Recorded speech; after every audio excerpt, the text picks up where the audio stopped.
ሰላም ሰላም ጤና ይስጥልን። ውድና እየተከበራችሁ የዩቲዩብ ቤተሰቦቼ እንዴት ናችሁ? ሰላም ናችሁልኝ ወይ? እኔ ያለው እግዚአብሔር ይመስገን እጅግ በጣም ደህና ነኝ። ሁላችሁም በያላችሁበት የእግዚአብሔር ሰላም ይብዛላችሁ። ኦርቶዶክሳውያን ዛሬ አጋዕዝተ ዓለም ሥላሴ ዕለተ በዓላቸው ነው። እንኳን አደረሳችሁ። ቅድስት ሥላሴ ሁላችሁንም በያላችሁበት ይጠብቃችሁ። ሙስሊም ወገኖቼን እህት ወንድሞቼንም አላህ ይጠብቃችሁ። እኔ ያለው ደህና ነኝ እግዚአብሔር ይመስገን። ቤተሰብ ዛሬ አንድ ጥያቄ ለመጠየቅ ነው የመጣሁት። የእነ ሩታና የእነ አብርሃም ጉዳይ ማለት ነው። ይሄ ድራማ ነው ወይስ ደግሞ ሪል የሆነ ነገር ነው? እንደኔ የተወዛገበ ካለ ማለት ነው የእውነት በኮመንት አሳውቁኝ። ምክንያቱም እዚህ ጋር ሩታ የሆነች ብጫቂ ወረቀት ይዛ መታ አብርሃም ካልፈረመልኝ ብላ እንደውም አሁን እስር ቤት አታስረዋለች። እሺ ከጎን ላይ ደግሞ ማለት ነው በጎን ላይ እህቶቿ ይመጡና ወይ ደግሞ አክስቷ ትመጣና ወይ ደግሞ ያክስቷ ልጅ ይመጣል። ማን ነው? አዎ ያክስቷ ልጅ ይመጡና አቤልንም ብሩክንም ምናምን ሰብስበው ማስጠንቀቅ፣ ከህይወታቸው ውጡ፣ ከመካከላቸው ተለዩ ምናምን ነገር። ቅድሚያ እኮ ሰውን ከነሱ ህይወት ለማስወጣት የሁለቱ ልጆች መስማማት ግዴታ ነው አይደል እንዴ? ሩታ እዚህ ጋር አልፈልግም እያለች ፈርምልኝ እንለያይ እቺ ብቻ ናት የመጨረሻ ወረቀቴ እያለች፣ እዚህ ጋር ደግሞ በሌላ ጎን ወንድም የተባሉት እነዚህ የድራማ ወንድሞቿ ማለት ነው ይመጡና ሌላ ሰውን ማስጠንቀቅ። አሁን ትላንትና ሄርሜላ ላይ ያደረጉት ነገር ትክክል አይደለም። እውነት ለመናገር እንደ ወንድ እሷም እንደ ሴት ክብሯን የጣለችም ብትሆን ማለት ነው የእውነት መጀመሪያ ራሷ ናት ክብሯን ዝቅ ያደረገችው። ለራሷ ክብርን ያልሰጠች ራሷ ናት። በዚህ ደረጃ መጥቶ ተናንቋት እንደዚህ በጥፊ ምናምን እያለ እጁን 10 ጊዜ እየደቀነባት እንዲያስፈራራትም ያደረገችው ራሷ ናት። ክብሯን የምትጠብቅ ሴት በዚህ ልክ አትዋረድም። ስለዚህ አንደኛ ያ ጥፋትም ቢኖርባት እንደ ወንድ ግን ይሄ ሮቤል የሚባለው እሷን እንደዚህ ማድረግ የለበትም። እውነት ለመናገር ማለት ነው። አሁን ይህንን ስናገር እኔ ሄርሜላን እየደገፍኩኝ አይደለም፣ ግን ያው እንደ ወንድ እንደ ሴት የሴት አቅምና የወንድ አቅም ይለያያል አይደል እንዴ? ስለዚህ ያንን ማድረግ የለበትም። ግን እንትና ጥሩ ሰው ናት ወይ ደግሞ ጥሩ ስራ እየሰራች ነው ማለቴ አይደለም።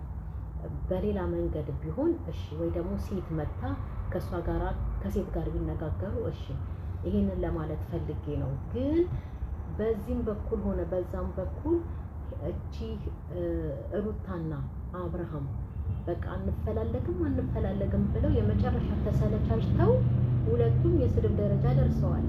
እናፈርምልኝ አትፈርምልኝም ግብ ውስጥ ናቸው አይደል እንዴ? በዚህ በኩል ደግሞ ማለት ነው የሰፈር ወጠጤን እየሰበሰቡ እያመጡ ፖሊስ ነው ብለው እኛ ላይ ድራማ የሚሰሩብን። በተለይ ሩታ የእውነትም ተጎድታለች፣ ሩታ የእውነትም ይሄ ጥቃት ይሄ ስቃይ ደርሶባታል እያሉ በጣም የሚጨነቁ በስደት ሀገር ያሉ እህቶች አሉ፣ ወንድሞችም ይኖራሉ። ለነሱስ ይሄ ነገር ተገቢ ነው ወይ?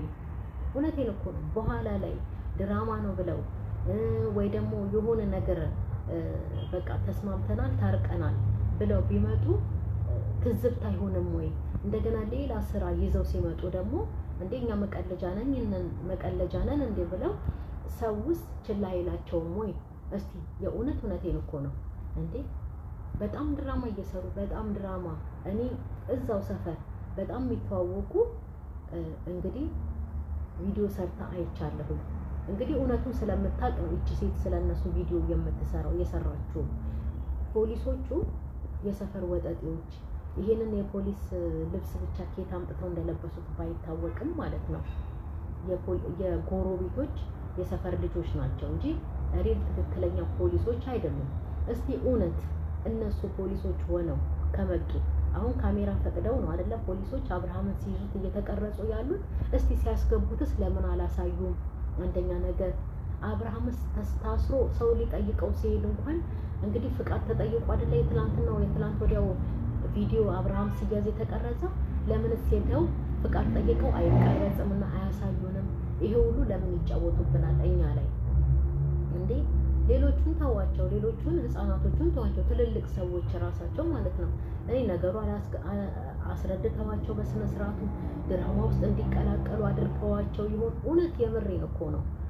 እኔ ግራ ግብት ያለኝ እንዴ በዚህ ጋር እንለያይ እያለች በዚህ ጋር ደግሞ ከህይወታቸው ውጡ ህይወታቸውን እሺ መጀመሪያ ህይወታቸው ይስተካከል ከዛም በኋላ ሩታን ከፈለገች አብርሃምም ደግሞ ከፈለገ አብሮ የመሆኑ እንትን ካለ ማለት ነው።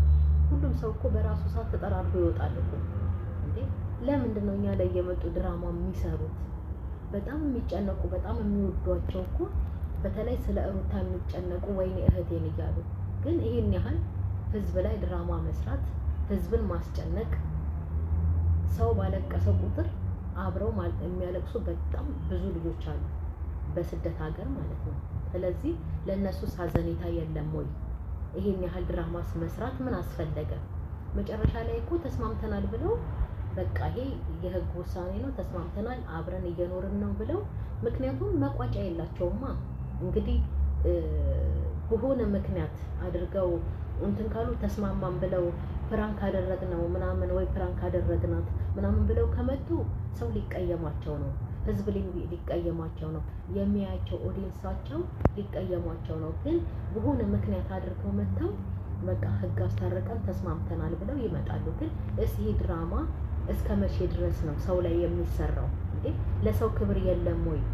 ሰው እኮ ወገቡ በስራ ቁርጥ ብሎ ማለት ነው መጨረሻ ላይ አረፍ ሲል ነው እነሱን የሚያያቸው አይደለ?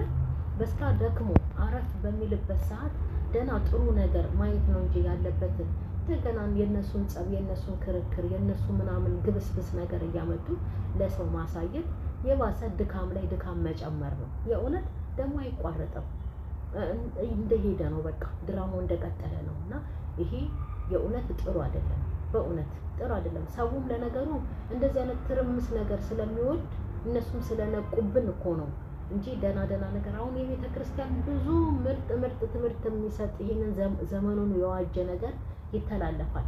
ግን የሚታየው በ1000 በ2000 ኬ ምናምን ነው። የነሱ በ100 ኬ ምናምን አያችሁ አይደለ? እነሱ ይሄንን ነገር ስለሚወዱ ይሄንን ነገር ስላወቁ እየመጡ የዝባዝንካቸውን እየያዙ እየመጡ እኛ ላይ ይሸቅሉብናልና ያው ስራ ነው ይስሩ። ግን በዚህ ልክ ባይሆን ጥሩ ነው። ምክንያቱም ሰው በጣም ይጨነቃል የእውነት እየመሰላቸው የእውነት እንደገና ትልልቅ ሰዎች ከኛ የሚበልጡም አሉና እነሱንም ማክበር ለነሱም ክብር መስጠት አለባቸውና ሁሉን ነገር በቅጡ ማድረግ። ዞሮ እኮ መታረቃቸው አይቀርም። ግን ይሄን ያህል ሙድ መያዝ ሰው ላይ ተገቢ አይደለም፣ ጥሩ አይደለም።